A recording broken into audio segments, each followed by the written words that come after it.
Hello everyone! Kamusta kayong lahat mga kabugis? At kamusta ang mga bougainvillea plants nyo? It's Michael here and welcome back to my channel. Today ay isa namang order ang dumating mula sa ating legit seller na si Madam Jean Peralta ng San Carlos City, Pangasinan or ang Lorena's Veridarium. And if gusto nyo mag-order sa kanya, you can message her sa kanyang Facebook account. And from time to time, nag-flex siya ng mga bugis niya. Usually, ay nag-live selling siya and yung price ay nag-uumpisa sa 80 pesos pataas from common to top rare na mga varieties. Different varieties ang nasa box ko ngayon and lahat ng mga ito ay grafted. Maliban na lang yung isa na rooted and free lang yon, tapos top rare pa. Saan ka pa makakita ng top rare na free, diba? Unahin na natin dito sa listahan ay si Variegated Tricolor. Remember guys, may uploaded video ako nito na rooted tricolor about 3 years ago. And yung tricolor na yon ay unfortunately namatay. Siguro dahil sa sobrang ulan and nag-rot yung pinakapuno then namatay na lang bigla. Kaya naman pag tag-ulan guys, kung kailangang isilong ninyo yung mga bugis nyo, gawin nyo. And from the time na namatay ito, ang tagal ko din nakahanap and now is the perfect time kasi may available na ganito si seller. Kaya nakaka-happy at grinab ko na lang talaga. Root grafted ito and maganda yung RS na ginamit dahil may pagka-artistic ng konti. Kaya din pala tinawag na tricolor dahil sa kulay ng bracts niya na purple, light pink, and white. Maganda ang tricolor variegated and may bago ngayon siya si golden tricolor na. From green leaf to variegated leaf to golden leaf. Ang next naman nating variety ay matagal ko ding in-eye and she is Rosa Bella. I think ang kaparehas nito ay si Hot Romandawi. Mahal din nito dati nung bagong labas last year and now nagmura na siya. So this variety is green leaf lang pero yung kulay ng bracts niya ay pula, as in pulang-pula. And if nagagandahan na kayo kay Hot Romandawi, for sure magugustuhan nyo din si Rosabella. Ito namang next variety ay matinik na variety and she is Sakura Belacan. Maganda siya sa grafted kasi yung rooted nito ay ang daling namatay. Sa sobrang matinik nito yung katabi niyang variety na nakita nyo ba, nabalik ko yung isang sayon niya. And ang ginawa ko dyan is tinalian ko na lang ng grafting tape para magdikit sila once maghilom. Yun ang gawin nyo guys sa mga nabali na mga sanga para hindi maghiwa-hiwalay. Lagyan nyo ng bandage para mag-heal and magdikit ulit and good as nyo na siya ulit. And finally, yung free natin na si Sinta na rooted and top rare din siya. Ang kulay ng bracts nito is kulay red and I am not sure kung ano yung naging special sa kanya. Sa dahon siguro kasi kakaiba sa ibang bugis and yung bracts din ata. Kakaiba din siya. And let's see once mag-flower ito. Yung price nito is nasa 400 to 500 per pot, so sulit na siya as free. And by the way, nakalimutan kong sabihin, ang isa sa kagandahan pala ni Sakura Belacan is masipag siyang maglabas ng mga sanga. Kaya masusulit nyo siya if propagation through grafting kasi madaming sayon na makukuha. At bonus na din yung ganda ng dahon niya kasi variegated na siya and maliliit tapos maganda din yung bracts nito na kulay pink. Yung next box naman nakikita nyo ba kung sino siya? Siya lang naman ay isa sa paborito kong variety ng bougainvillea which is King Opal. This time nga lang variegated siya. May King Opal ako noon pero namatay din. Ewan ko ba ba't laging namamatay ang King Opal variegated ko. And ang ganda pa naman din itong variety nito kasi ang tingkad ng kulay orange na bracts niya. Tapos dinagdagan mo pa ng variegated na dahon, naku, panalong-panalo ito mga mi. If may makita kayong ganito, grab nyo na. Maganda siya, promise.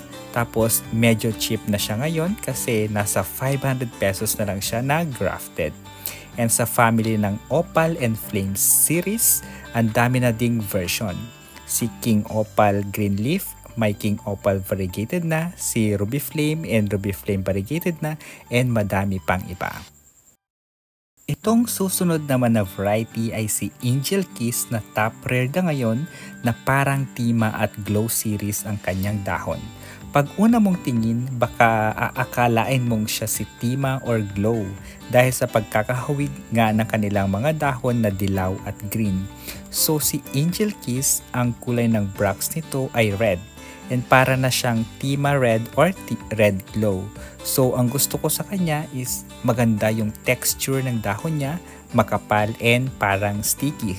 If na-try nyo nang hawakan si Queen Sirikit na dahon, parang ganun siya, mild nga lang. If may magtatanong kung magkano ito, nasa 500 pesos siya na single scion. Yung next variety naman and the last variety na nasa box and meron ding green leaf version nito. Siya naman ay si variegated Brisa Magenta. Since nasa family siya ng Brisa, alam nyo na guys, maganda yan. At masipag yan mag-flower just like kay Brisa Red and Brisa Peach na non-stop kung magbigay ng bracts. And grafted siya and guess what? 7 scions siya. O diba ang dami?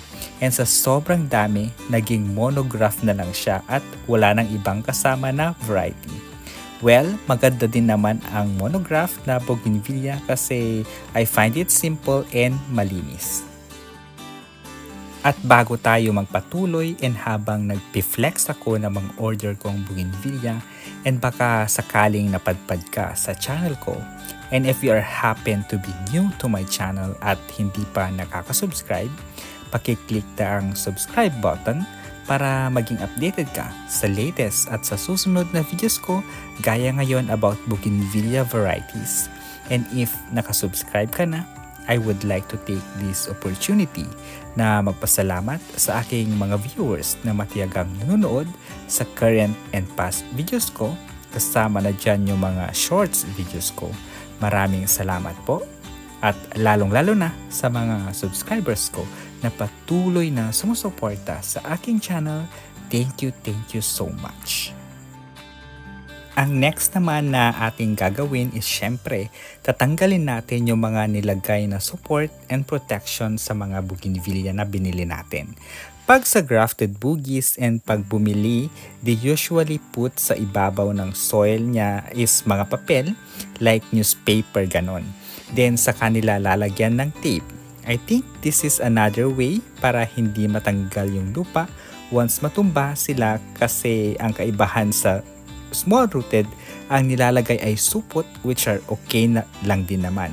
Maganda din naman yon yung mga ganon para sure na sure tayong safe ang ating binibiling mga bougainvillea.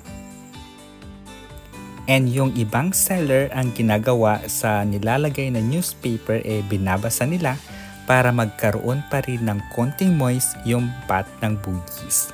Kasi remember guys, hindi dinidiligan ni seller ang boogies once ready na for shipping kasi una, mababasa yung box which is masisira ito. Pangalawa, mas bibigat ito and pag mas mabigat yung box ay mas mahal ang shipping fee. Syempre ayaw natin doon. And ang shipping fee ay naka-base sa kung gaano ito kabigat at kagaan ang parcel or ng box. At ang pangatlo, para maiwasan na mabulok yung bugis kasi may mga instance talaga na hindi mo inaasahan.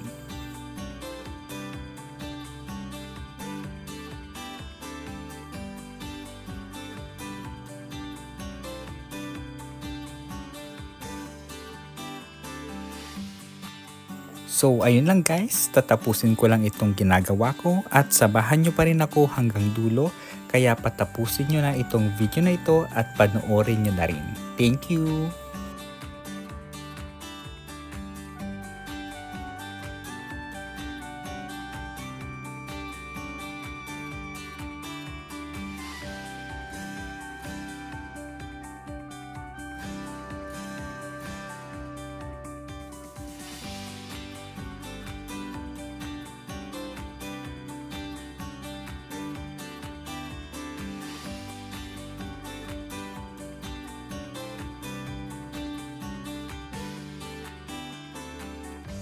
And there you have it guys.